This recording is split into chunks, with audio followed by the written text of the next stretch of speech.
дека не сум обична, значи мојата ексцентричност се забележува. Не сум волкопирна како сега, секогаш. Темперамент имам еден таков пожив. Значи, и сум многу природна. Има нешто што предизвикува, но не се вклопувам во некои модели на функционирање, веројатно поради тоа. Значи, јас си живеам современ начин на живот, си она што мене ми годи, јас си го правам без разлика што другите мислат. Си го живееш животот според своји правила, многу убаво кажано, според своји правила, никого не осудуваш, ама не дозволуваш ни да те осудуваат. Апсолутно не дозволувам никој да ми се миша во мојот живот. И за малку целата оваа убавина која што ја градиш, создаваш, се преиспитуваш, правиш грешки, па се враќаш назад, па одново си горе, па пак ќе се зимнеш доле, нели? Како и во секој останат живот. За малку беше подготвена дури и да се откажеш од оваа професија која што секогаш ќе остане препознатлива. За тебе заради таа една вештачка драма создадена во еден период која што и сама велиш дека успеа да те. Не е тоа главната причина, тоа беше за мене можеби нешто што малку ме освести и подобро што ми се случи, јас велам, бидејќи јас многу верувам во луѓето, многу верувам во пријателите, во новинарите, во сите оние за кои што многу сум направила во животот. Меѓутоа, сите тие го злоупотребија мојот момент на слабост, така ќе го кажам, иако тоа не го гледам така, али добро. И тогаш се направи една вештачка фама, драма, и више не знам како тоа да го наречам, каде што се изгуби критериум. Се некако излезе од контрола. Тоа не беше причината зашто јас сакав да се повлачам. Јас баш тогаш и се појавив повторно на експлозив. Ко знаете, имаше една мала пауза, некои експерименти, зијата промена на водители и така натаму. Токму јас онака со дигната глава се појавив. Тоа беше добра порака, која успеа да ја свати. Но мене ми причи тоа што се изгуби, јас веќе не бев горда на својата професија. Не знам колку, Марија, еве тоа вие сте го почувствувале во некоја дадена ситуација. Значи, секој, буквално секој, веќе може да дојде да биде водител. Порано не беше така, значи постоеле луѓе од кои што требало да се помине време, да се изучи, да се научите однос, таа присност кон согледачите, со гостите како се однесувате, се стана некако дегутантно, слободно ќе кажам така. И мене не ми беше комплимент да бидам водителка веќе. Може би делува малку самобендисано, меѓутоа јас имам стварно колешки кои што ги ценам. Не би ги подвојувала сега во групи, бидејќи се е веќе изместено. Но некако почувствував некоја така силна желба да малку ме снема. Меѓутоа, за среќа, АБ канал се појави. Се одморив, добре, фитнес одморив и повторно со нова креативност. Она што си го чувам тука, не сум сигурна дали поголемиот дел од нашите гледачи знаат дека ти многу убаво пишуваш. Да, пишувам, ќе си доналеко ќе издадам некоја книга.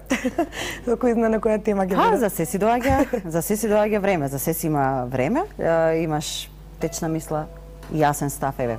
Наместо да им прераскажувам, можам нешто да им прочитам некои од пораките кои што ги оставаш на Facebook и кои што ако ги анализира пак. Facebook значи сите не издава по нешто. Па јас ги гледам убавите работи таму, значи ако правам една ретроспектива на сите пораки кои што се појавувале и сте ги објавувала на Facebook, баш онака можам да видам за целото комплетно твое расположение измиратата. Иако не е се лично, има нешто што ќе ме предизвика, што ќе ме испровоцира, некоја порака која што знам дека можеби ќе допре таму кај што треба. Че нема врска, јас сум човек кој што и не се отвара до тој степен. Сум искрена, но научив да не бидам премногу искрена. Бидејќи тоа ме чинеше многу. Не дозволуваш да бидеш толку искрена колку да некој да те повреди. Имаш веќе изграден добар зид. Добро се чувам. Биди брз кога треба да искористиш предноста. Многу убава порака. Ке не ја коментираш. Барем ја на тој принцип функционирам. Кога треба да искористиш. А знаете како, некога шансите, приликите доаѓаат во даден момент кога навистински треба брзо, потезно да се изреагира.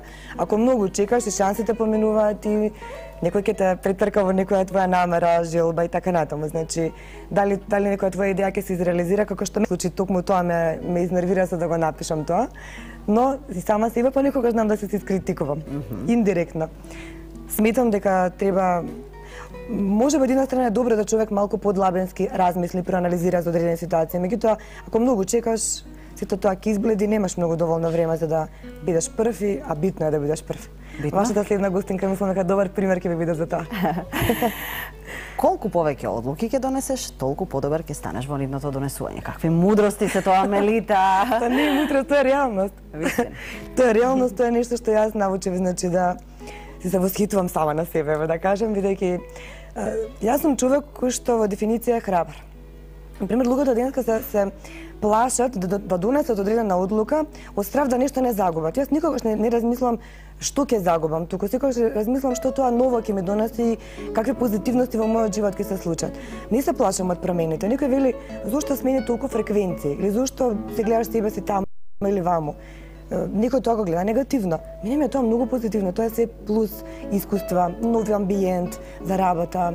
Значи, убави се промените. Тоа е една одлука која што во даден момент нели ти е притисок, лела сега што да правам, и јас тогаш так пресекувам. Кај мене е се црно-бело. Порано знаев да одиграм лошо, ама сега ретко грешам. Еве е најљубовната од сите тие. За кој знае која, Марија? Ајде да слушнеш. Ајде видам во која фаза си. Не, таа е со точки. Значи тука има веќе нешто недоречено, тука има некакви преиспитувања. Марија во мисла.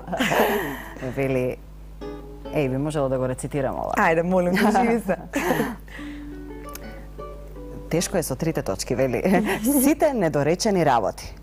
Кога тогаш излегуваат од срцето, кога мислиме дека што и да кажеме е небитно, но љубовта тогаш се прочистува и станува безвременска, чиста и силна.